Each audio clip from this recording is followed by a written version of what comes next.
Our metabolism changes mainly as hormones, and females specifically, our hormones are constantly fluctuating, depending on different types of your cycle, whether you're, in your fertility years, if you're perimenopausal, postmenopausal. So, our hormones are constantly changing just in different phases of life. But our female hormones are also constantly changing within a 4-week period, ideally, depending on if we're about to have a cycle or not, right? But it's the change in hormones that are really, really important and can really impact leptin. So, for example, we'll talk about this too. As we age, one of the things that naturally happens is estrogen starts declining, right? And estrogen, when that happens, we start noticing a little bit of maybe vaginal dryness. We're having hot flashes. Maybe we're holding a little bit more weight in our belly, abdomen area. That's because estrogen declines, and that is a natural physiological change, right? Your body doesn't need to produce babies anymore, and so that's a normal aging thing.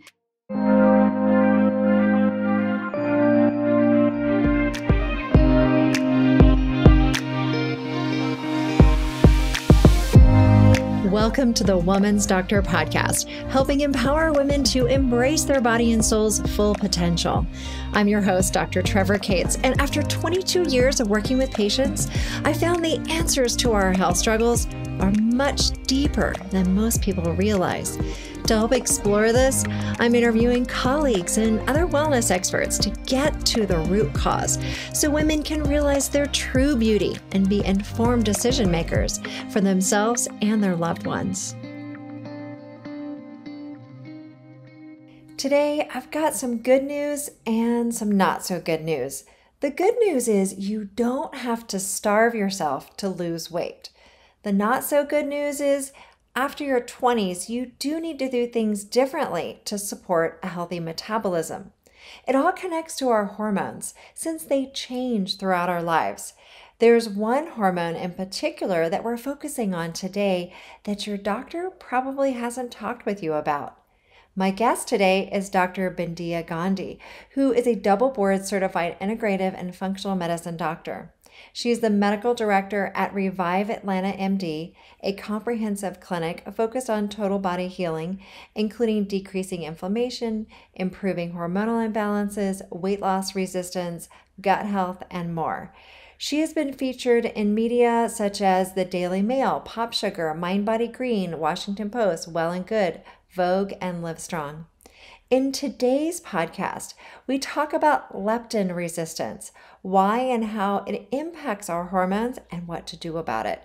This includes how to change the way we eat to help our leptin and other hormones related to our metabolism.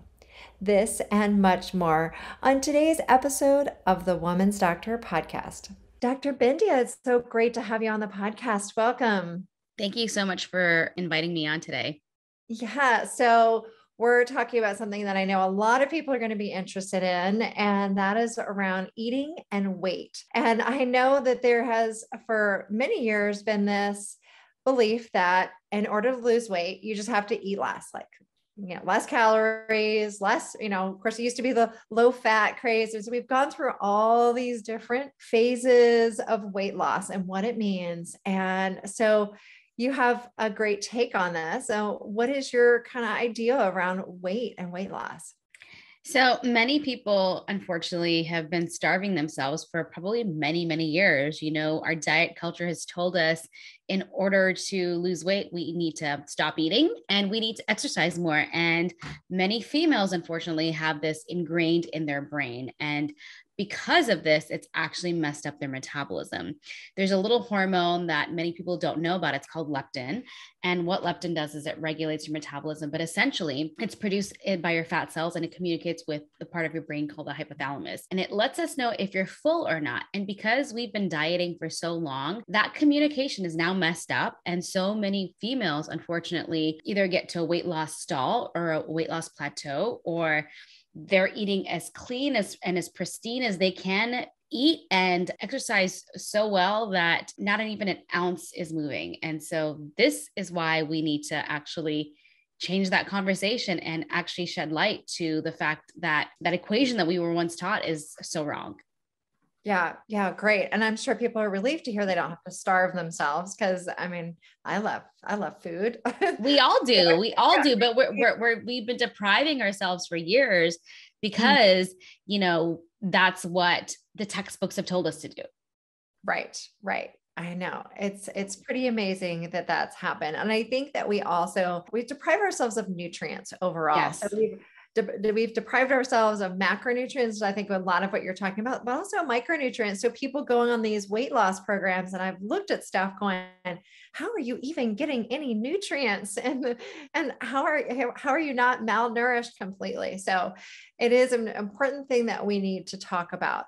So let's talk about leptin a little bit. Leptin and ghrelin are really interesting hormones. We talk about them in the Hormones, Health and Harmony docuseries a little bit, but tell us more about these. So leptin is basically also known as our satiety hormone, and it lets us know if we're full or not. So, ideally this communication is happening when we eat, and a message is supposed to be given to us by our brain saying, all right, I'm full. We don't need to eat anymore. Unfortunately, the opposite is sometimes happening where we're constantly eating all the time. We just ate our lunch and then like an hour later, we're like, oh my God, I feel like I'm starving. I need to eat again, right? It's like that the communication is completely off. Ghrelin, on the other hand, is produced by the pancreas, produced by your stomach. And sorry, not the pancreas, produced by your stomach, and basically signals your brain to let you know if you're hungry or not. So ghrelin lets us know if we're hungry, but leptin lets us know if we're full. So they kind of work hand in hand, and both are really important. And both are really important because before eating, we want to make sure what's higher, ghrelin or leptin, and then same thing after eating, do we want to make sure leptin or ghrelin are higher? So before eating, ideally we want to make sure ghrelin is usually lower because ghrelin is letting us know that we're hungry and we need to eat more. After we're eating, we want leptin to be low, right? And leptin will tell us that we're full, but unfortunately sometimes it's the opposite.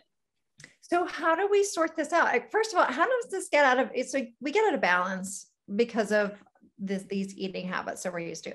Okay. So kind of cover that. So how do we get back in balance? How do we get these working the way they're supposed to? Because, hormones are amazing. They can work for us or they can sort of work against us. Yes. So to get them working for us, it's amazing what can happen. So how do we get them back in balance? Yeah. And I actually call leptin kind of like my Goldilocks hormone. We don't want it to be too high. We don't want it to be too low. We need it to be just right. But essentially, one of the things that we actually have to start doing is kind of, again, it's going to start with the mind. It's retraining our mind to kind of let us know it's okay to eat. We need to actually start eating again and changing the relationship we have with food. Instead of starving ourselves, we actually need to start eating. We need to start eating the right types of food for our body. Everybody is different and has different issues, intolerances, etc. But more importantly, we need to eat foods that are nutritionally dense and that really are helping us and really helping fuel our metabolism in the right way. We get caught in, the society of like quick meals and packaged foods and easy, quick fixes. And unfortunately, there's, like you mentioned earlier, there's no nutritional value in a lot of those things. And so we need to look at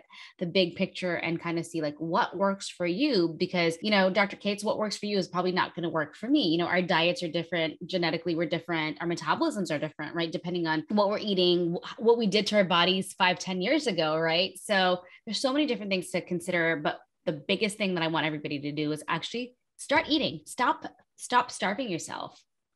Yeah, absolutely. So when this isn't working, it's called leptin resistance. It's sort of like insulin resistance. Some people have heard about that. Basically, it means it's just not working optimally. And so you're saying that it's different for everyone. And so how would we know? Like, how would I know what would help my metabolism and what would help me avoid or address leptin resistance? So the first thing that I would recommend is everybody go to my website. It's drbindyamd.com/quiz. Take 11 question quiz. You just have to answer some questions and it'll kind of spit back out of you if we think you're leptin sensitive, leptin resistant, or leptin clear. Once you have that information, it kind of starts empowering you to realize, oh my goodness, do I have a little bit of leptin resistance? Is this even an issue for me? That's you guys, it's free. Go ahead and take the quiz. It's super easy. If you definitely are leptin resistant or even leptin sensitive, I would highly recommend that you work closely with an integrative and functional medicine doctor, practitioner, who's able to check this level for you in the blood. Ghrelin, unfortunately, we're not able to test right now, but leptin we can. And this information is very useful to kind of know what this level is. Unfortunately, endocrinologists and primary care doctors are not checking this level. And the reason is because they don't know what to do with this result. They don't know how to interpret it. And it's still a fairly newer hormone. And, there's still a lot we don't know about, but integrative and functional medicine practitioners are well-versed. They know a little bit about this, and they can kind of start helping guide you and say, you know what, based on your height, weight, based on what we're looking at, yes, leptin is a problem for you, and let's do something about it. Okay. And what kind of lab test is this?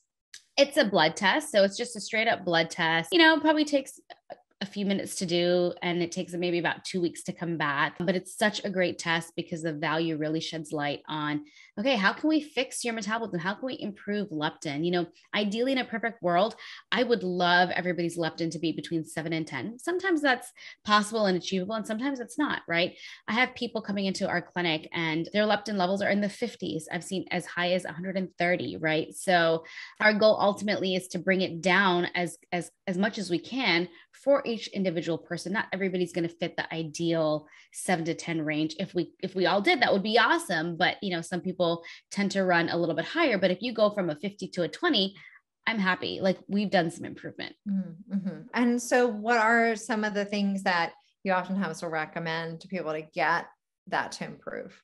Yeah. So like I said, start eating. So a lot of times, because we've been starving ourselves, we've been intermittent fasting. As much as I love intermittent fasting, for some females, it can really actually negatively impact their metabolism and their hormones. So that's why I encourage, 3 meals a day, forcing yourself to eat. A lot of us skip breakfast. Maybe we started doing that in high school. Who knows? Like, just bad habits or whatever, right? Eating 3 meals a day is definitely a must, and starting your day with protein. So I can't stress that enough. Protein is so important to start your day, keep you full, fuel your body, essentially fuel your metabolism. So we, again, are used to like cereals and breads and bagels and all these carb-rich foods. And that does not work for resetting your metabolism. In fact, that's probably hurting your metabolism. So I always encourage people to eat protein, whether it's a protein shake, a protein bar, whether it's like eggs, and you can find like healthy vegetarian, vegan protein options. It's just, let's focus on getting protein to start your day. Love that. Okay. Okay, great. So protein, what about fats and then, carbohydrates, or I know carbs get a bad rap but we need some carbs, right? So of course. Yeah. I definitely want you to eat your fair share of healthy fats, protein, vegetable carbs, everything. But essentially, we don't want to be restricting our carbs too long, right? And that's, again, problem with the keto diet and some of these other diets long-term is again, when you start restricting carbs long-term over time, it starts impacting your thyroid hormone. And a lot of people don't know that. And when your thyroid hormone gets dysregulated, that also essentially impacts your leptin hormone. So not all carbs are bad, guys. It's just learning when to eat them, how to eat them, and the right proportion. The problem is we're overeating because we're eating like, whole bags of chips, and we're eating like probably too much rice than we should. It's like finding the right amount of proportion for your body. Right. Absolutely. Well, yeah, that's amazing. And I think that we oftentimes forget that a lot of the research out there is initially done on men, yes, not women. And so we have different bodies, we have different hormones. And so we need to do things differently. So just because something's working maybe for our partner doesn't mean that it's going to work for us. And it's hard to remember that we have very different bodies and the way it works. Yeah. And this is such a great point because, men can intermittent fast, and guess what? They don't have all the hormones that we do. So they can lose all the weight and they're fine. And there's no ramifications from it. Females fast and they start losing their cycles. They have amenorrhea. They have all these other issues that are going on. They start feeling tired and fatigued, and then they stop losing weight, or maybe they only lost like 2 pounds where their significant other has lost like 20, so our bodies are all very different, and we cannot compare ourselves to men. 100% agree with that. Right. I think it's so important to realize that, and that we need more research specifically on women, for women, Yes. and what helps our metabolism. Exactly. intermittent fasting, a lot of those studies are done with men. And so we need more of that information so we can understand that it's different and, be proactive with that. What Exactly. about other things that might impact leptin? Does stress or exercise, sleep, any of those things? Oh yeah, yeah. So good. Like the biggest thing that people don't realize is stress. Stress is huge. And I always tell people there's so many things that we cannot control. Like we cannot control life. We can't live in a bubble.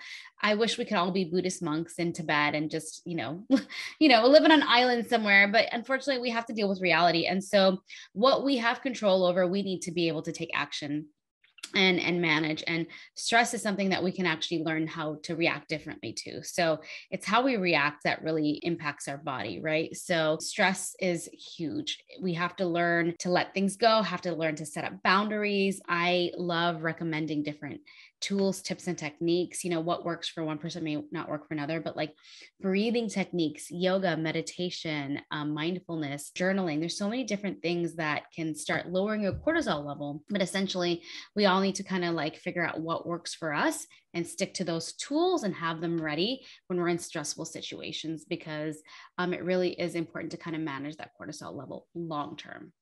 Right. Yeah. Absolutely. And even exercise is important. We kind of talked about that. You kind of mentioned that. And sleep is so big, making sure we get good, adequate quality sleep. So there's a lot of lifestyle changes that these small things that we have control over, we can actually change these habits and behaviors, and we get some really great results. Yes, absolutely. Fantastic. And you talked about the interaction between leptin and thyroid hormone. Can you explain a little bit more how those work together? Because I know so many women have thyroid problems. And so I can imagine this is maybe a piece of the puzzle that a lot of women aren't aware of.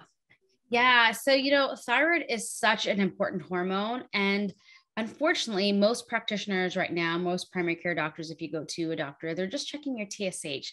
TSH is not telling us and giving us the full picture of what's really going on with your thyroid, right?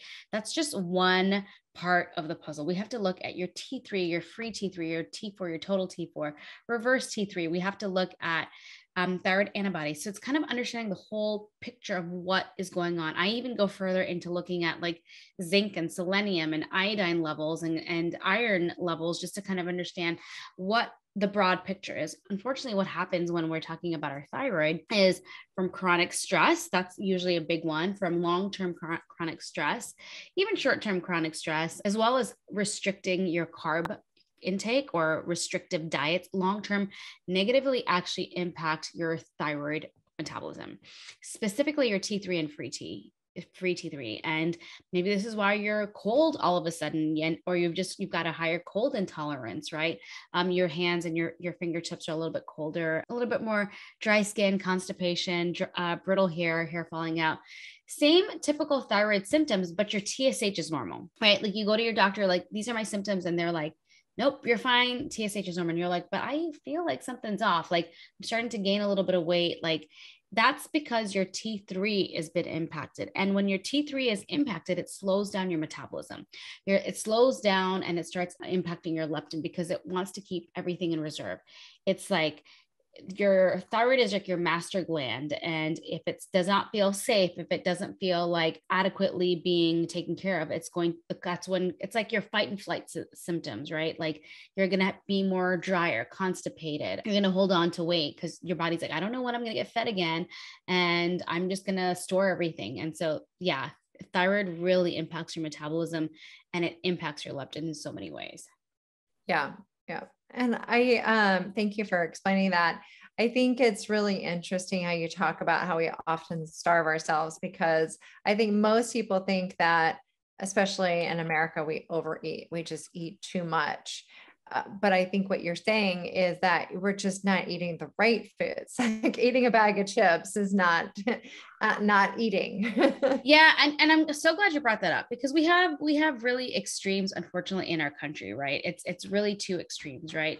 Leptin can be off for multiple reasons. It can be the category of someone who's got a larger body mass index. They're overeating, right? They're eating fast food. They're eating the standard American diet, what we call, right, the SAD diet. They're kind of eating that, and that'll keep your leptin levels up, right? That's one reason that you're going to become leptin resistant. And then you have the other extreme, that is our restrictive eating or diet culture. They think they're being healthy, but here they are restricting their calories, and they're trying every diet out there because they're like, this has got to be the new fad thing out there that's messing up their metabolism.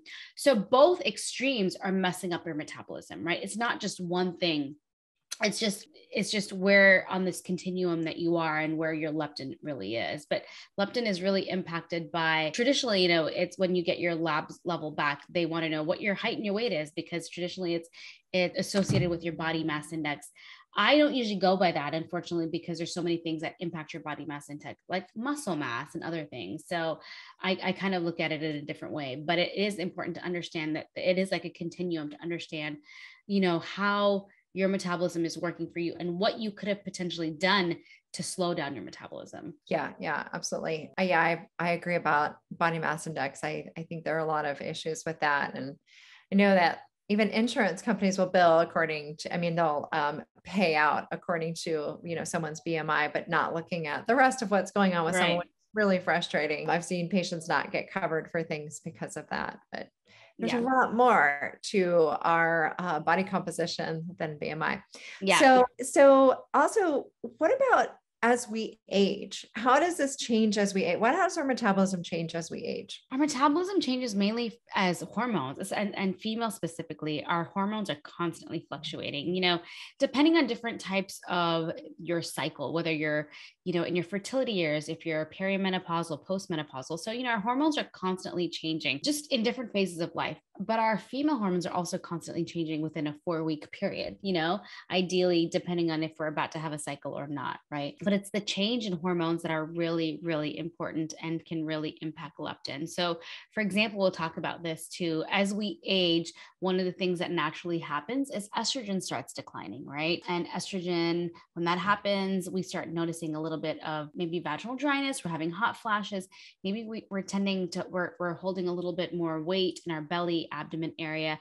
That's because estrogen declines. And that is a natural physiological change, right? Your body doesn't need to produce babies anymore. And so that's a normal aging thing. What ends up happening because of that, once estrogen starts declining, we start noticing that it increases your risk of heart disease. It increases your risk of osteoporosis, osteopenia, or brittle bones. And when that happens, guess what? That also impacts your leptin in a negative way, right? Sometimes when that happens, we tend to see patients with lower circulating leptins instead of higher circulating leptin. So there is a strong correlation between osteoporosis, osteopenia, and low circulating leptin levels and your estrogen levels. So there is that correlation as well. But it's important to kind of look at the whole picture when it comes to your hormones, because our hormones are constantly changing. And this is why for some people, if you qualify, I think hormone replacement therapy is valid and it can work for some people as long as there's no contraindications. Right. Absolutely. Okay, great. Well, this has been fantastic. I know that you have a free gift for the listeners. You want to tell us that website, and we'll also have that link in the show notes. Yeah, you guys, if you're listening to this and you're like, oh my goodness, it sounds like me, definitely take my free quiz. It's drbindyamd.com/quiz.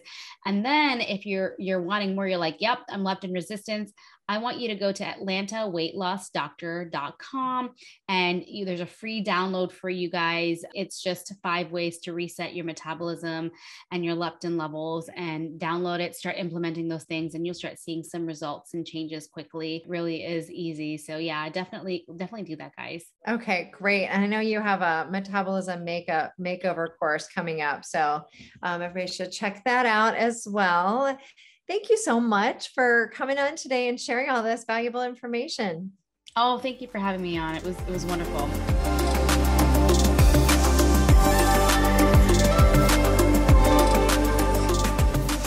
If you enjoyed this episode of the Woman's Doctor podcast, be sure to share it with the women in your life and rate and review the show. And to learn all about balancing your hormones, join us for the Hormones, Health, and Harmony 9-part documentary series at hormoneseries.com.